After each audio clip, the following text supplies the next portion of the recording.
All right. Hey, really quickly, Yeah. when we were working together, did you see any of yourself in me? Oh, for sure. Okay, I mean, you could say more if you want to. I was just checking because you're telling me all this stuff, and I'm like, wow, like I wonder if she saw that. And what's so interesting about it is your parents are very different than my parents, but what makes them the same is how they handled situations, right? Yeah. So the other external problems of whatever this wasn't as important as how they approached and handled it as a generation and what those people did. Does that make sense? Absolutely. And I do really see how different generations do it differently. I mean, so I really think it's like there's a boomer sort of way of parenting. And if, for any boomers who didn't parent that way, that was the anomaly, like so. But it was like, I think every generation wants to do it a little bit better than the previous generation. And if there are, very severe things that they definitely don't want to do, it's sort of like at all costs, we're going to avoid those things. So it's fascinating to see it as a therapist, like show up in different ways or like, I mean, because you're only a year older than I am. So it's like, there's our generation of like, and I do think, when people find the right therapist, I think oftentimes it's because there are similarities, not so directly, but there's a similar theme or there's similar things, that that's one thing I have found with, who's my ideal client? How am I going to find, new clients, whatever. And I was like, you know, I'm just going to be myself. And if people resonate with that, those are my ideal clients. I'm not going to try to be anything I'm not, because those are probably not my ideal clients. It's the same thing with my job, right? Yeah, It's the same, but it took me a long time to realize that. But then once I realized it, I was like, oh, well, this is easier. absolutely.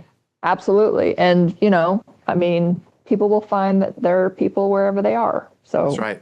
That's it right. works. All right, Yeah. what you got for me? I'm ready. Okay, well, I'm curious from our time together, like what's one or two of your takeaways that you're like, oh, okay, you got just be, but like explain the just be to me of how you understand it, or anything else that is like a takeaway from our time, because that was like 20 years ago. That's a long time ago. I think I think is what's really crazy about we'll say just be is that I remember I remember driving home from that therapy session. I remember in this certain truck, I was making this certain turn. I was actually going to meet someone that was in my life at that time that was part of the whole deal, right? And being like I don't understand what she means about this just be thing. Like and it just like and that went on for I don't know, like 15 something years of not understanding what you meant, Yeah, right? yeah, And so then to now be on the other side and understand it, to make a long story short, right? I yeah, mean, it's everything you described on the podcast. It's yeah, all of that, right? It's yeah, like I am the guy that has tattoos. I'm automatically going to be like 50% of the people aren't going to like me. Okay, whatever. yeah, I mean, like I can't, if you don't want to get to know who I am as a person, what am I supposed to do about that? yeah, And yep, so once I embraced that, I realized that one, I lost people in my life that I didn't want to lose.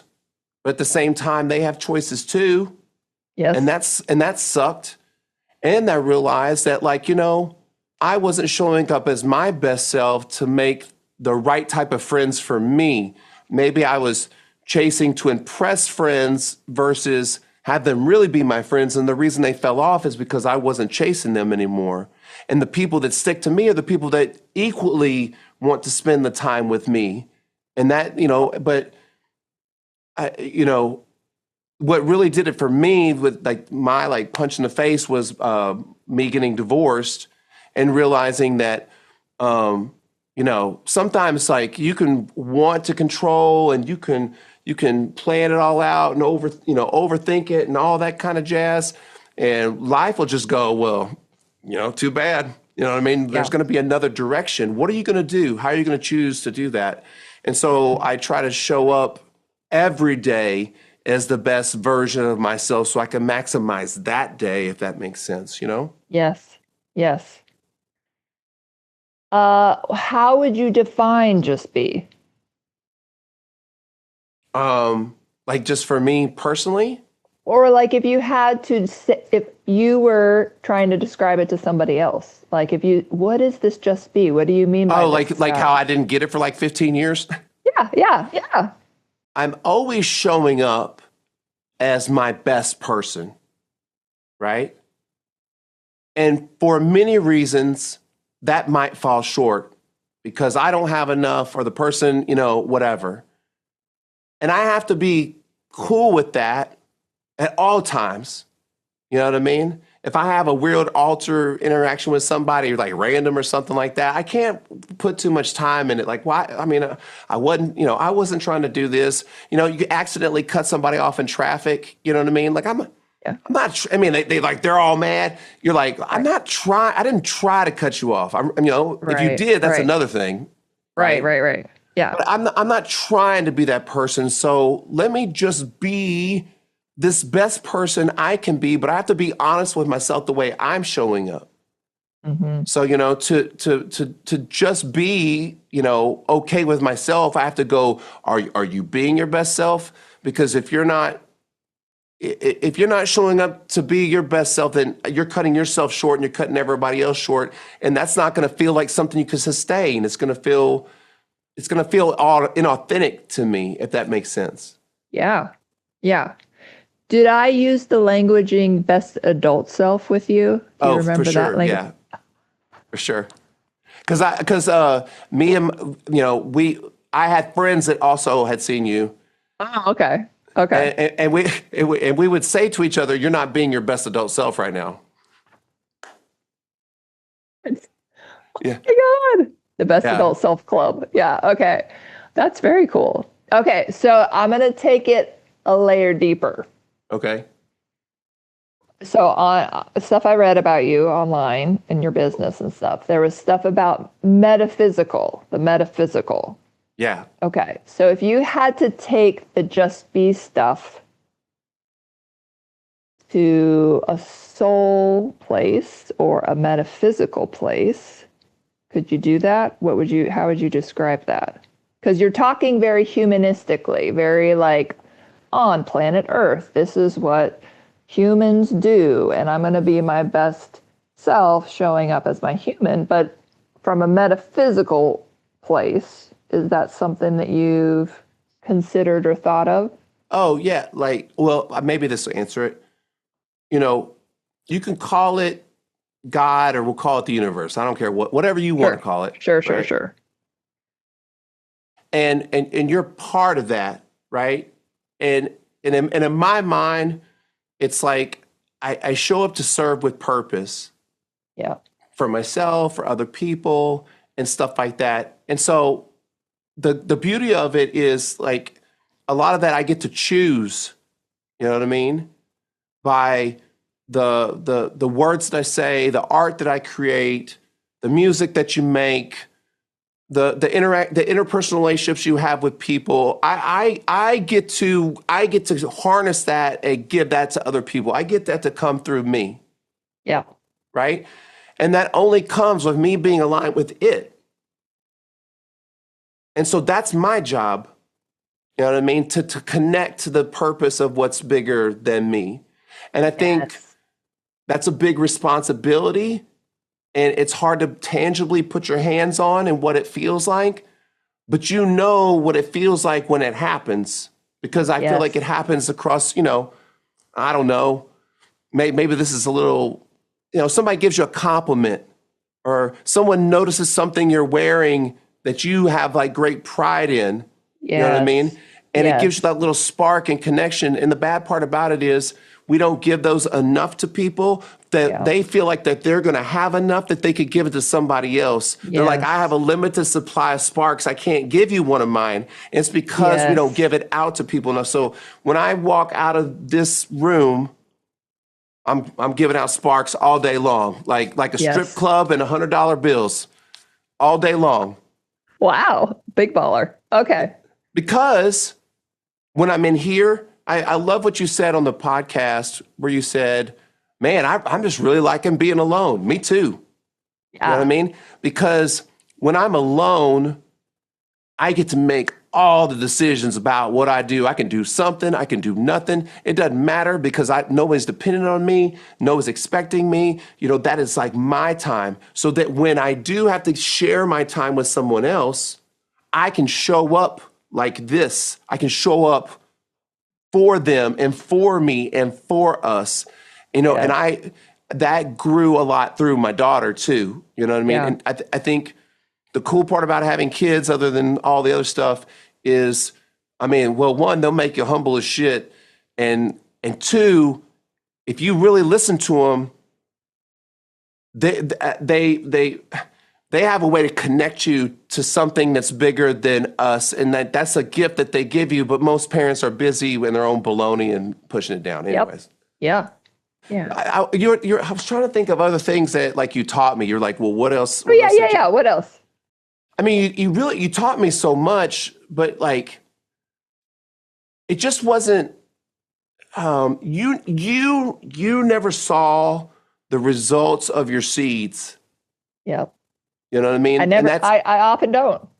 yeah, and that was real unfortunate because you did do so much work and we did talk about so much stuff, and there is so much of this and who I am because of you, right? Well, it's because of your willingness to receive whatever you Oh, needed to from me. I remember something. Okay. I don't know if I told you this before, but uh we'll just say for S and giggles that part of my issues with therapy was my parents. We'll just all right. Okay. Yeah. Yeah. And you said something about my mom at one point, and I was like, "Lady, are we gonna go to fisticuffs in here over my mom?" And Oh, that stuck with me. And I don't know if you remember this, but I quit coming for like a while, no, it's not uncommon. No. right? I And made you mad. I made you mad. yeah, but I, you know, if I instead of choosing to be mad, if I had chosen to go, well, why is this making you mad? But Yeah. I couldn't at that point. I had no Sure. tools. Sure. Sure. Sure. I mean, I'm like in deep, drowning, right? And Yes. so, but it stuck with me, and I didn't let go of it, and I'm glad I didn't because eventually I realized what it meant, right? Yes. Yes. And those are the, you know, I was thinking that like in therapy in general, how many people probably don't go for very long periods of time. You know, it's really Yeah. short. They don't spend the Yeah. time, but really in my opinion, when you're going 2, 3, 4 years, Yeah. you're trying to dig out like 5 gems, like 5 real big nuggets of stuff that you can just really go, oh my God, that just really blew this wide open. And the rest of the time is trying to just Yeah. sifting through stuff. Yeah. And people don't give it that time. And that's really, really important. And I'm glad that you didn't give up on me. I'm glad that you gave me your time. I'm glad that it was you. I mean, I'm so grateful because all that work like got me to here and this and the whole thing, you know? That's awesome. That's awesome. What advice would you give other therapists that maybe you have not appreciated their work so Oh much? man. Okay, so I would say easily I've had like 8 therapists. Yeah. Okay. Was that your first, or had you been to therapy before? No, I've been to therapy before, but it was like through the university, like through school. So Got it. I had never had a therapist, you know.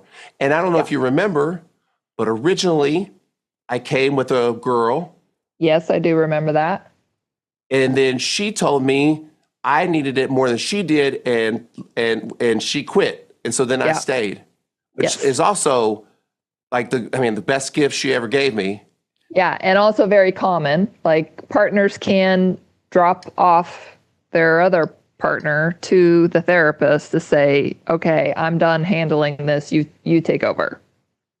Well, I mean, well, that relationship ended. I think it was obviously it was on the rocks anyway. Right. Um, oh, I totally lost my train of thought. Yeah. What advice would you give Oh, yeah. other And therapists? Yeah. okay, and I would say out of that 8, Yeah.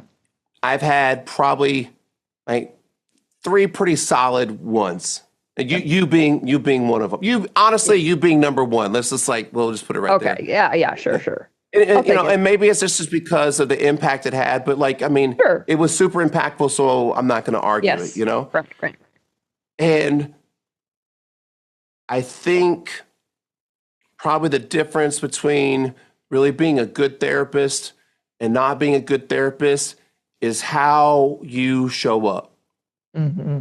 right? Because if you show up carrying your stuff into a session, or you're not fully present, or you're not. I mean, this person is going to share emotional feelings. It's all heavy, right? And that's a big burden for a therapist to carry. But also, that's your job. That's what you signed up for. So make sure you're taking care of yourself so you can do that, right? Yes.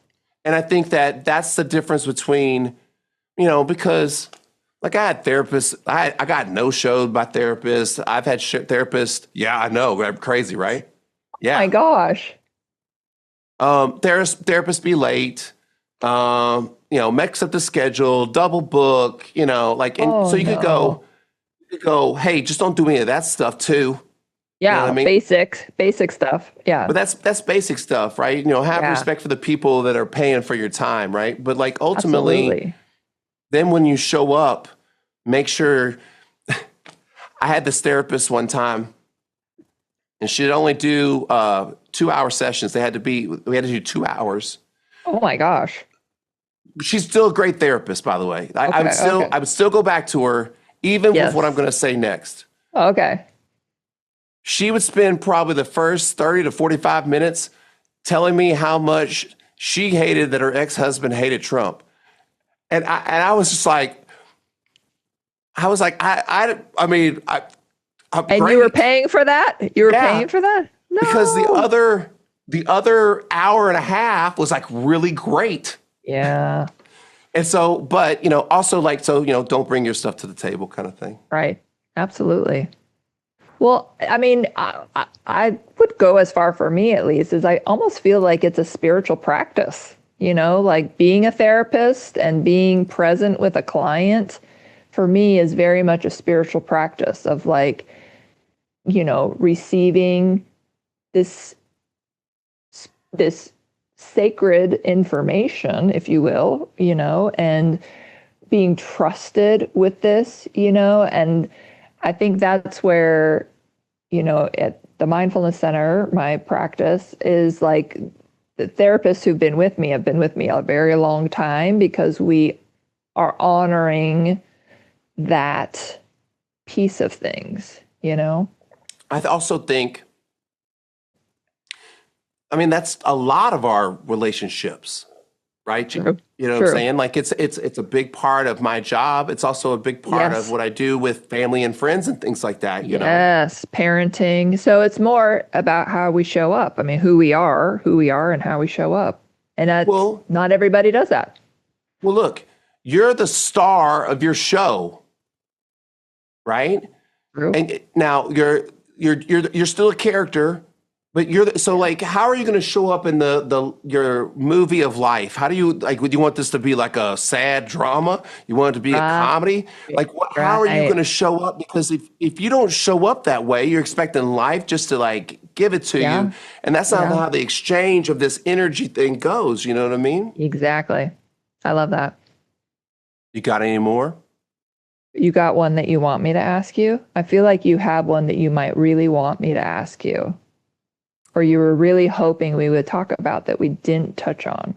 I think that the only thing that I would like to know is who did you see? Who was the person that sat in front of you? Because I don't really know. You know what I mean? Like Mm, my anxiety and everything was going on with me was so heightened. It's just like a blur. I mean, and I know how I was yeah. as a person, but I don't know who that person was being seen by others, especially someone sitting in your shoes that knows one, kind of what I was going through, but two, from a therapist standpoint, what that is. You know what I mean? Yeah. I mean, I think, and this isn't uncommon how I probably see most people when they show up too, is like just, it's you're a hurt little kid. There's like this hurt, scared little kid inside of you, of like wanting to figure it out, wanting to understand, wanting to know the why, which is, I tend to steer away from the why because it's like there could be so many different whys. You could chase that for eternity and never really come with the answer. But it's more about like what are you going to do with it? So it is about life's given you this thing. What are you going to do with it? How are you going to behave? Right? How are you going to take this and move forward with it? I mean, but the thing I remember about you the most was this just eagerness to learn, and there's going to be resistance, like, and I can tend to poke the bear a bit, but I also would never do that in a malicious way. It would only be for the good of the client, right? Like, so, and everything I do, it's really interesting. Like, most therapy sessions, if you ask me right after a therapy session, what just happened in that last 50 minutes, I wouldn't be able to tell you. Like I'm so in a zone and I'm so in the moment and I also sort of feel like I'm downloading from outside of myself. And sometimes I see it almost like text messages coming up of like, do I want to use that? Do I want to use that? Nope, nope, nope. Like it's a very interesting process. So, I mean, all I can tell you is like the overall feeling of what it felt like, to be with you. And so, but I just remember overall you just being eager to learn, eager to not hurt or be, whatever hurt might be, anxious, angry, you name it, and I mean, really, in some ways, I see that as like not living in that fear of, am I lovable? Am I worthy? Am I good enough? Is anybody going to love me? Like all these things of, that hurt little kid inside of us. And, I mean, let's go all the way. I won't say crazy land, but I'll just say, if we're going to talk about our souls and if we decide we want to believe in souls and we decide we want to believe in reincarnation or like we're here on this earth for a reason, maybe this all came with us when we were born, like maybe there's more to what we're learning in this lifetime that's not just about family of origin or our personalities or whatever. It's bigger than that, and so, I think the thing that we are most curious about, the thing that hurts us the most, the thing that we get most frustrated with, those are the things that are probably like our soul's purpose for being here, right? Like not our life's purpose, but our soul's purpose of like, what is this thing? What is my soul struggling with? And I'm using the phrase right now of like, what feeds your soul? What makes you happy? What gives you unspeakable joy? Like what that just be is really for me, this unspeakable joy of like feeding my soul, because maybe if there is souls and whatever, at the end of the day, that's really what's going to matter, not all this earthly human illusion stuff, right? Yeah, it's the metaphysical. It's the metaphysical. It's yeah, and it's all the thing, I wanted to say this when you said, you can call it God, you can call it universe. I just read a book that has totally changed the way I think about all that. This author used the word love for God or universe or whatever, and to say, like, if you had, I'm going to trust in love. I'm going to put my faith in love, not God, not universe, whatever. And that flipping blew my mind. What's the name And of I the think, book? well, the name of the book is called It's Not Your Money. Okay. And it is a metaphysical book, the energy of money, Oh, okay. essentially. Okay.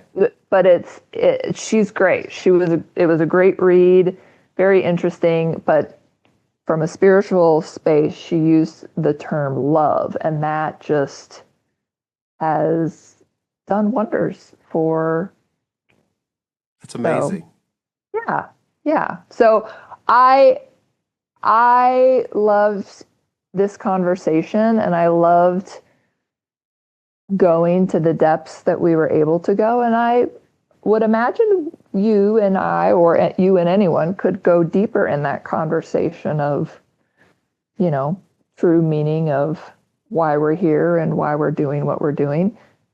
I don't know if everybody could hear it, right? Like, I don't know if everybody, conscious, unconscious, subconscious, all the different things, is like our conscious thinking really keeps us stuck in, what do I have to do in this moment? I got to go make dinner. I got to go to the grocery. I got to go pick up a kid from school. Like, I got to whatever, right?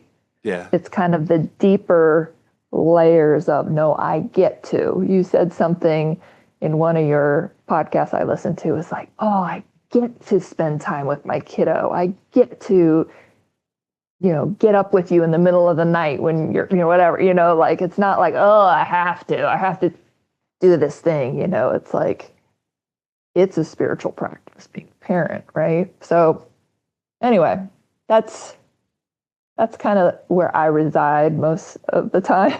It's like trying to have people to have conversations about that with me. Well, thank you so much for doing this. I appreciate you. Yes, yeah, I appreciate you. I'm glad you reached out. I'm glad. It is such a gift to see where clients have gone, where people have gone, to see the fruits of your labor. That phrase, just be, I will say, like, pretty much sums up my 11 years in Austin. Like, Oh, well, there you go. I know. So it was so cool to just see that, and now to hear your, story, and to see where you've gone to, and to trust, which I already do, but like to get the feedback of, like, yeah, you're doing what you need to be doing, what you're, you know, it's being helpful and on earth to do, whatever. So Yeah, yeah, thank you. Yeah.